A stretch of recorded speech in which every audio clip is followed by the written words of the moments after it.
Digital युग के साथ ही अब ऑनलाइन फ्रॉड भी होने लगे हैं, लेकिन इसमें एक और फ्रॉड जुड़ गया है, डिजिटल अरेस्ट। ऐसा ही कुछ मामला जोधपुर में देखने को मिला। एक सरकारी डॉक्टर जिनके साथ 9 लाख रुपए की ठगी हुई और डिजिटल अरेस्ट द्वारा। क्या होता है ये डिजिटल अरेस्ट और किस तरह की मानसिक स्थिति से गुजरना पड़ता है और जो फ्रॉड करने वाले हैं क्या कुछ कहते हैं? यह सब साझा करने के लिए हमारे साथ में जो इसका शिकार हुए हैं, वे खुद हैं पीड़ित। सर क्या घटनाक्रम हुआ था? कब हुआ था? जी, ये घटनाक्रम संडे के दिन 3 बजे के करीब हुआ था। मैं करीबन नई सड़क जा रहा था, रास्ते में एक फ़ोन कॉल आया कि आपके नाम से एक पार्सल बुक हुआ है, जो कि दिल्ली से थाईलैंड के लिए हो रहा है। तो मैंने कहा अभी ऐसा कोई पार्सल मेरे पास तो है नहीं, मेरा कोई वास्ता ही नहीं है इससे। तो उन्होंने कहा नहीं ये दिल्ली एयरपोर्ट पे बाकायदा ये पकड़ा गया है। तो मैं इसका मुझे नहीं पता ऐसा कोई पार्सल मैंने बुक किया है। कि उन्होंने कहा कि नहीं जनाब ये मोहम्मद शाकिर गोरी आपका ही नाम है ना? मैंने कहा हाँ, मेरा ही नाम है। ये आपके ही तो मोबाइल नंबर है? मैंने कहा हाँ, बिल्कुल मेरे हैं, मैं इससे इनकार कहाँ कर रहा हूँ। तो बोला कि आप ही के नाम से अकाउंट हुआ है, एक एसबीआई एक आईसीआईसी का अकाउंट है, उससे बाकायदा ये 15,600 की पेमेंट हुई है, आपका ये क्रेडिट कार्ड है जिसका ये पीछे ये नंबर है। मैंने कहा सर ना ये मेरा क्रेडिट कार्ड है, ना ये मेरा है। मेरा नहीं है कुछ भी और ये पार्सल मेरा तो नहीं है। बोला ऐसे कैसे हो सकता है? आपके नाम से जब मोहम्मद शाकिर गोरी आपका नाम है, ये पार्सल तो आपका ही हुआ ना? और ये फ़ोन नंबर भी तो आपके दिए हुए हैं, जिससे हम बात कर रहे हैं। तो मैंने कहा अभी मुझे नहीं पता है। तो कहा कन्फर्म है आपका नहीं है? मैंने कहा नहीं है सर, मेरा ऐसा कोई पार्सल नहीं है। तो उन्होंने कहा कि आप जानते हैं इस पार्सल में क्या मिला? मैंने कहा नहीं मैं नहीं जानता। तब उन्होंने कहा कुछ चीज़ें मैं बता रहा हूँ ये इसमें मिली है। इसके अंदर लैपटॉप है, इसके अंदर ड्रग्स है, इसके अंदर 5 पासपोर्ट है जिसमें 3 तो पाकिस्तान के पासपोर्ट है। और जिस अकाउंट से आपने ये पेमेंट किया है पार्सल के लिए, उस अकाउंट में भी 6.25 करोड़ रुपए का ट्रांज़ैक्शन पाकिस्तान के वाया हुआ है। तो इसमें ये सिर्फ़ पार्सल का मामला भी नहीं लगता है, इसमें कुछ और है। तो आप अगर इसमें कल्प्रिट नहीं हैं या आप इसमें इन्वॉल्व नहीं हैं, तो आपको अपनी शिकायत जो है वो दिल्ली क्राइम ब्रांच में आकर नोट करानी होगी। तो मैंने कहा सर दिल्ली क्राइम ब्रांच तो मैं कैसे आ सकता हूँ? मेरा तो कोई टाइम ये है, आपको तो लोकल यहाँ बुक करा देता हूँ। जहाँ कोई थाना हो, तो मैं यहीं करा देता हूँ। तो उन्होंने कहा कि आपका जब आप कह रहे हो ये आपका खाता ही नहीं है, तो इसका मतलब है कि ज़रूर ये खाता आपके दोनों बैंक अकाउंट उस वक़्त उन्होंने कहा एक बैंक अकाउंट, आपका जो बैंक अकाउंट है, उसी बैंक अकाउंट से ये खोला गया है, तो उन लोगों ने इसकी जानकारी साझा की है और आपकी और दूसरी जानकारी आपके लोकल पुलिस थाने ने दी होगी। तो इसमें आपके लोकल लोग ही शामिल है, हो सकता है आपके पड़ोसी भी शामिल हो। तो इसमें खाता खोलने के लिए आधार कार्ड की ज़रूरत होती है, तो वो आधार कार्ड आपके किसी पड़ोसी ने भी लिया हो, आपके दोस्त ने भी लिया होगा। मैंने कहा सर आधार कार्ड तो हम 50 को देते हैं, मैं अटेस्टेड करता हूँ, लोग कुछ भी माँगते हैं। क्या ऐसा थोड़ी दिया जाता है या आपने गलती करी और इस गलती की वज़ह से आज इतना बड़ा स्कैम हो रहा है और उसमें अब आप फँस रहे हो। तो मैंने कहा सर अब क्या करना है ये बताइए? तो उन्होंने कहा ठीक है हम हमारे उच्च अधिकारी से बात करते हैं और आपको वो अगर आपका ये स्टेटमेंट वीडियो पे रिकॉर्ड कर लेते हैं, तो कोई बात नहीं, फिर हमारी जो भी कार्रवाई होगी उसमें हम कार्रवाई करेंगे। मैंने कहा कोई बात नहीं सर मैं अपना स्टेटमेंट वीडियो पे देने को तैयार हूँ कि मेरा पार्सल नहीं है। तो उन्होंने वीडियो कॉल ऑन किया, उस वो फ़ोन कट कन डिस्कनेक्ट करके एक नए फ़ोन से वीडियो कॉल आया और उसमें ये कहा कि आप किसी एकांत जगह पर जाकर आप अपना वीडियो रिकॉर्ड कराइए। मैंने किसी एकांत जगह ढूँढी और अपना जो उन्होंने बोला वो मैं स्टेटमेंट रिकॉर्ड करा दिया कि पार्सल जो बुक हुआ है वो मेरे नाम से है परंतु मैं उसका नहीं हूँ। उसके बाद में उधर से कोई एक समाधान पवार आईपीएस नाम से कोई व्यक्ति उसमें वीडियो कॉल में प्रस्तुत हुए। उन्होंने कहा कि भई मैं इस पूरे केस को सँभाल रहा हूँ और 18-19 दिन से हम सोए नहीं हैं, इस केस को सँभाल रहे हैं।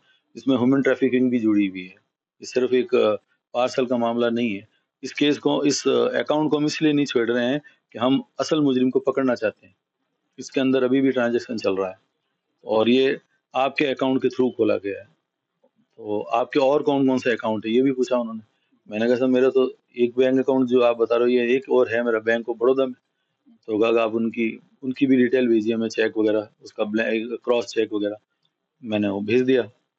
उसके बाद में उन्होंने कहा कोई बात नहीं, हम कार्रवाई करेंगे, आपको जो भी होगा बताएँगे। अब आपको हम एक कंसर्न लेटर और भेज रहे हैं। ये मेरा हमारा सीबीआई और आपके बीच में एक टाई अप है। आप किसी से शेयर नहीं करेंगे। चूँकि ये मामला हाई कॉन्फिडेंशियल है और आपके लोकल पुलिस और लोगों का जुड़ा हुआ है, कोई भी इसमें इन्वॉल्व हो सकता है। और अगर वो अलर्ट होते हैं तो ये आपके लिए खतरे की बात है, हमारे लिए नहीं है। अगर आप इसमें नहीं हैं तो फिर आप जैसा हम कहें वैसा कीजिए, और अगर ऐसा करते हैं तो आप बहुत जल्द इससे मुक्त हो जाएँगे। मैंने सोचा चलो कोई बात नहीं, अगर ऐसा होता है तो आसान है तो कोई दिक्कत नहीं।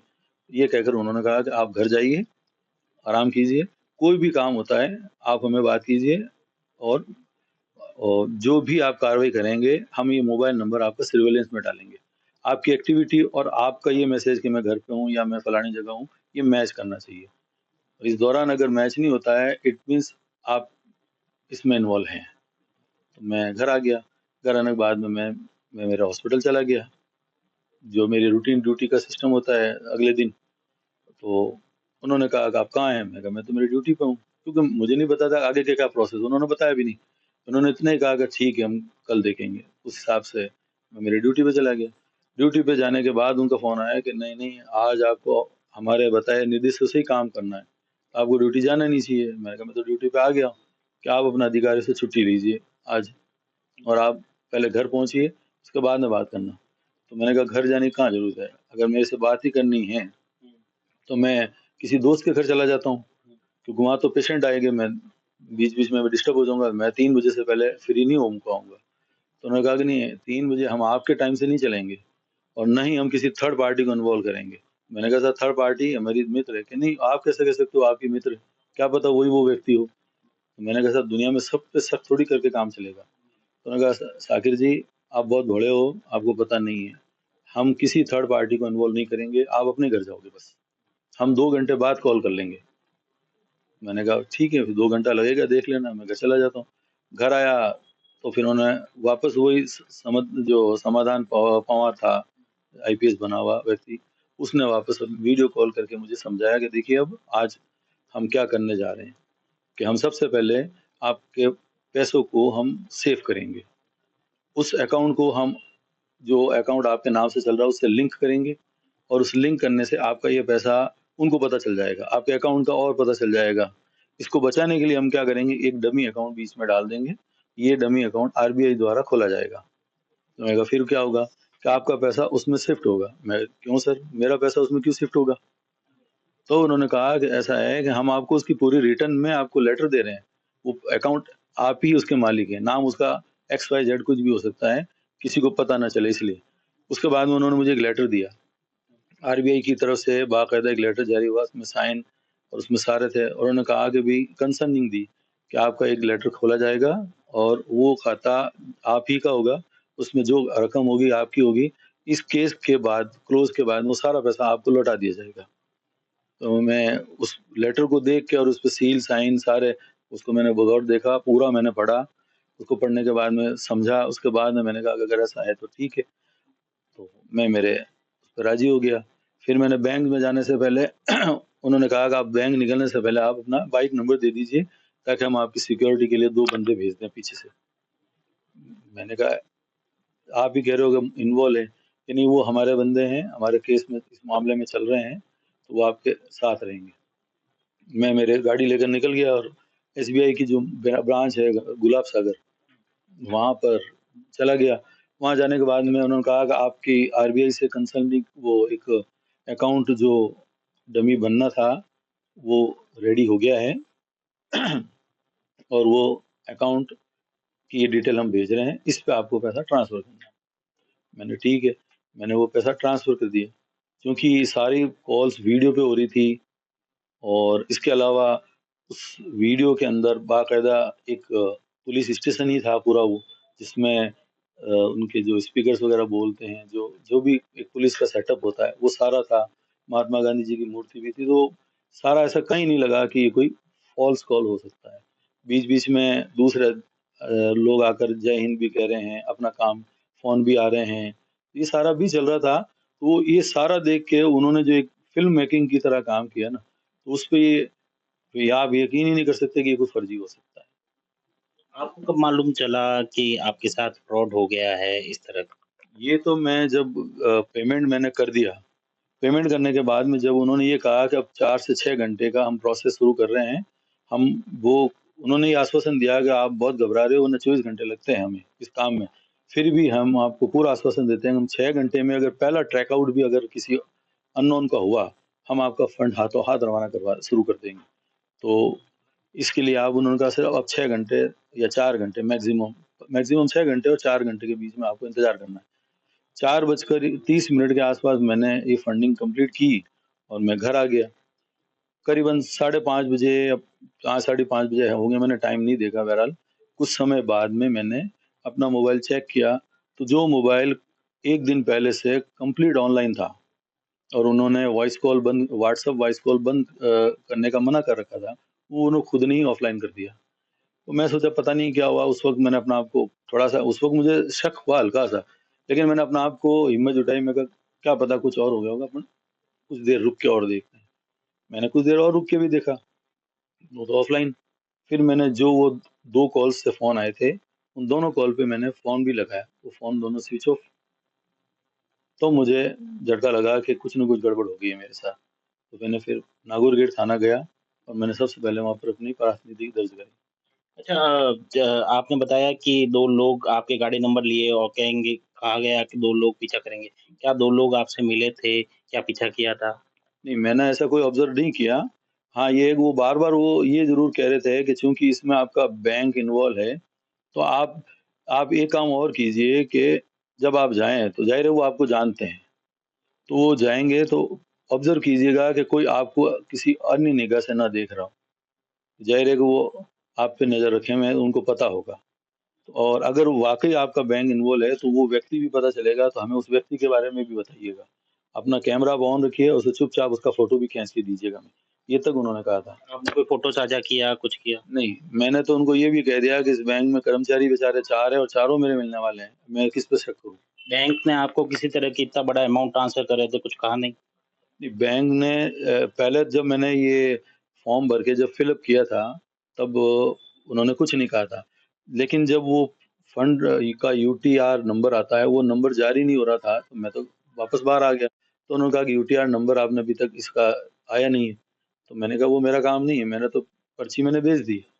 तो उन्होंने कहा कि आप वापस जाकर मालूमात कीजिए। मैंने दोबारा गया, तो उन्होंने कहा हो जाएगा, ऑनलाइन मामला ऐसा ही है। फिर मैं बाहर आया, तो ऐसे करके उन्होंने मुझे 4 बार भेज दिया। तब उस जिसने ये आरटीजीएस किया था, उन्होंने पूछा इतनी क्या जल्दी यार, इतना बड़ा पेमेंट आप ट्रांसफर कर रहे हो और बार-बार आ रहे हो। तो उस वक़्त मैंने उन्हें ये बोल दिया, अगर वो पेमेंट ट्रांसफर आज के आज करना ज़रूरी है, 5 बज जाएँगे। वो मैंने एक उनके कहने से, जो उन्होंने कहा कि आप ये मत बोलना कि ये मामला मेरे साथ क्या हुआ है। आप तो उनको ये कहना अर्जेंट है और ये आज 5 बजे से पहले होना ज़रूरी है और आपका आरटीजीएस जो है वो ऑनलाइन अभी तक शो नहीं हो रहा आगे। आपने किसी से शेयर क्यों नहीं किया? ऐसा क्या कहा था आपको, जो आपने किसी से कोई बात शेयर ही नहीं की? उन्होंने ये कहा था कि आप, ये हम आपका मोबाइल सर्विलेंस पे ले रहे हैं और इसके बाद में अगर आप किसी से भी साझा करते हैं, तो वो भी आपकी तरह हमारे शक के दायरे में है और अगर आप ये चीज़ करते हैं तो 3 से 5 साल की आपको सज़ा है और साथ में आप जिसको बताएँगे हमें उसको भी अरेस्ट करना होगा। आपको किसी का चेहरा दिखा वीडियो कॉल में, किसी का चेहरा आप जानते हो? हाँ, उसमें सबसे पहले जो वीडियो कॉल पे हाज़िर हुए थे, वो कोई अनिल कुमार करके एक शख़्स था, जो मेरी कंप्लेंट बुक करने के लिए हाज़िर हुए थे। अपना आप को ऐसा ही बता रहा था और उसका भी मेरे पास चेहरा है। चूँकि मेरे मोबाइल के अंदर स्क्रीन कैप्चर का भी सिस्टम है, तो ऐसा नहीं है, मैंने स्क्रीन कैप्चर भी ऑन कर रखा था कि यदि मुझे कुछ हो जाता है या मैं अरेस्ट भी हो जाता हूँ, तो कम से कम मेरी फैमिली वालों को कुछ पता चल जाए। तो क्योंकि उन्होंने मुझे बाउंड कर रखा था, अगर आप उन्हें बताते हैं, तो इस केस में वो भी इक्वल हैं। तो मैंने कहा चलो उनको मैं क्यों फँसाऊँ? और कल को मेरे साथ कुछ होता भी है, तो कोई दिक्कत नहीं है, मेरे साथ ही गुज़रेगी, तो मेरी फैमिली कम से कम सुरक्षित रहेगी। इसलिए वो भी मैंने रखा, लेकिन मेरी फैमिली के लिए कुछ रहे। ये रीज़न है कि मैंने एक लेटर लिख के अपने लैपटॉप में भी डाल के रखा था, कि कि भई अगर मुझे कुछ हो जाता है, तो मेरी फैमिली को मेरे जाने बाद पता चल जाएगा। तो उनका फ़ोटो बाकायदा आया था, विश्वास दिलाने के लिए वो वीडियो कॉल भी करते थे। उसके बाद में जब उन्होंने कहा कि हमारे साहब के सामने आपको दोबारा ये कंप्लेंट रजिस्टर्ड करानी होगी और वो आपकी कंप्लेंट सुनेंगे और अगर वो इससे एग्री करेंगे, तो हम आगे बढ़ेंगे। तो उसके बाद में कोई अपने आप को समाधान पवार के नाम से, कोई आईपीएस नाम से कोई आदमी आया था और वो वीडियो कॉल के ज़रिए ही सामने आया।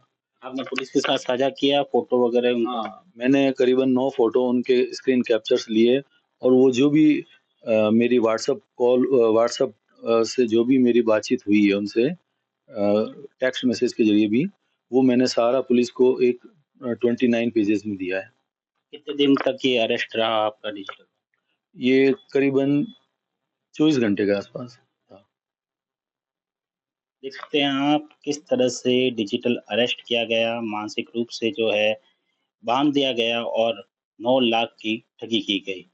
हालाँकि पुलिस इस पे क्या कार्रवाई करती है, लेकिन हम सभी के लिए सीखने की वाली बात है कि डिजिटल अरेस्ट किस तरह से होता है और आपके साथ भी किस तरह से फ्रॉड किया जा सकता है। सुमित देवड़ा, टीवी 9 जोधपुर।